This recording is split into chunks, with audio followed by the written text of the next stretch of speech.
Classic, what awaits us in Game 2? A much better pace by the Thunder. SGA! Oh my goodness! Stephon Castle! The highest level of basketball you can find. Wemby feeling it. The MVP says, I got it. SGA is on a roll right now.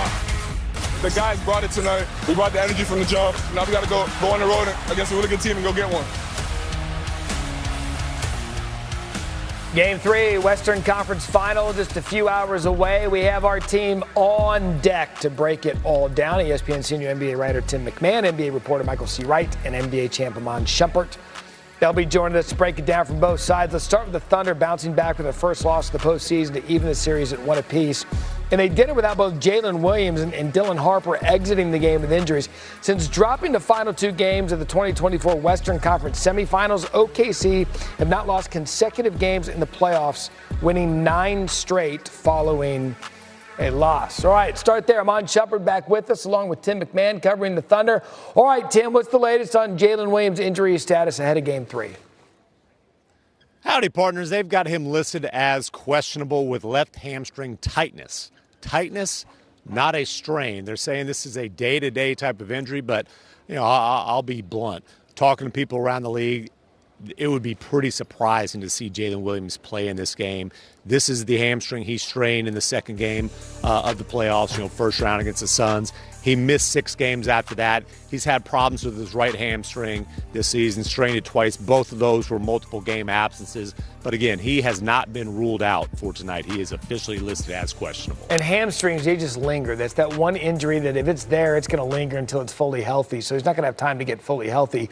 And Tim, what notable adjustments did the Thunder make guarding Wemby in Game 2? I mean, the biggest adjustment is they went big. Isaiah Hartenstein barely played against Victor Wembanyama in the first game. He only played 12 minutes in that game, and the majority of those were against the backup Luke Cornett. And Mark Daigneault watched Wembanyama completely dominate in the paint and said he didn't feel good about that. So he told Hartenstein the day between games, hey, you're going to get a lot of action against him. Hartenstein used his size, his smarts, his toughness. He was physical with him. And look, he didn't shut Wembanyama down. But the points in the paint went from 26 to 10. The free throw attempts went from 13 to 3. So it was a lot of Isaiah Hartenstein, a lot of pushing, a lot of shoving. Yep. Spurs would say a lot of holding, a lot of fouling that didn't go called. But I would anticipate to see him as the primary defender again tonight. Yeah, certainly a physical approach in Game 2. So, Iman, how should Wemby bounce back if the Thunder, as Timmy Mack said, we expect them to take the same approach? How should Wemby handle it? Well, to his point, Wemby wasn't allowed any free runs. The best thing about Wembanyama is to watch him be all over the floor. He can block a shot. He can contest a shot. He can get in the passing lane. He discourages drives. He is allowed to roam free, especially defensively.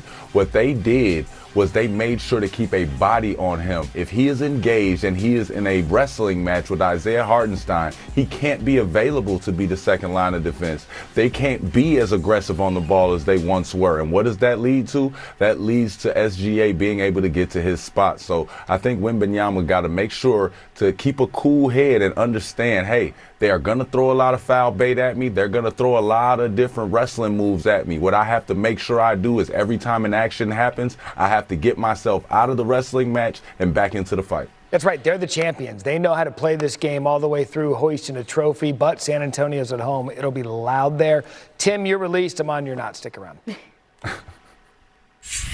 Well, the Spurs were once again without De'Aaron Fox, who missed his second consecutive game with an ankle injury. Dylan Harper, who moved into the starting lineup in Fox's absence, left Wednesday's game in the third quarter with a right hamstring injury and did not return. All right, let's bring in our reporter, Michael C. Wright, and Iman Shumpert still hanging out here with us. And, Michael, I'll start with you. What's the latest on De'Aaron Fox and Dylan Harper's injuries ahead of Game 3, starting with De'Aaron Fox? Okay, with De'Aaron Fox, he was at the Spurs shoot-around this morning getting up some shots, but he is a game-time decision. He will go through his pregame warm-ups, and then they'll make a decision there. You've got to remember, De'Aaron hurt that ankle in Game 4 of the Western Conference semis, and he gutted it through Games 5 and 6, and it just got progressively worse over time, so they've decided to hold him out these first 2 games, but there is a good chance he could be back tonight. As for Dylan Harper, Harper had an MRI on that thigh yesterday, and about in the afternoon. And it turns out it was a right adductor injury and not a hamstring. So there was some relief there. And he's also a game-time decision. And with Dylan Harper, he's one of the first guys that comes out for pregame warm-up. So we should know pretty quick with him.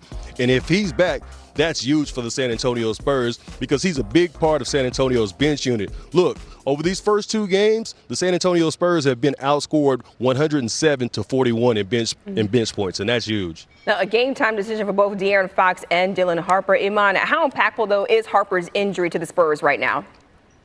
Well, not only just to the San Antonio Spurs, I felt like, especially when I thought it was the hamstring, that this was the most important injury of the playoffs. When I look at the San Antonio Spurs getting over that hump of what can they do in the playoffs? Are they too young? He answered a lot of those questions for me in showing that the youth might be their weapon. He is a 3-tier scorer, and that means he can shoot the ball, he can drive the ball, he can go out here and get others involved, he can stop for the pull-up. He's big enough, he is strong enough. He is a perfect complement for the combo guards that they have over there. When they're at full strength, you have De'Aaron Fox using his speed, you then have Castle using his power, and you have Dylan Harper out there to fill in all holes and any disasters that start to arise. I mean, even having 7 steals, it's a ridiculous stat. I had it in college, but it's a ridiculous stat, and it lets me know he plays both sides of the ball. I like how you just threw that in there. It's a ridiculous stat, but I had it in college. Just a little pat on your back. The Thunder have been favored in 33 consecutive playoff games until now. For the first time since 2024, OKC is a playoff underdog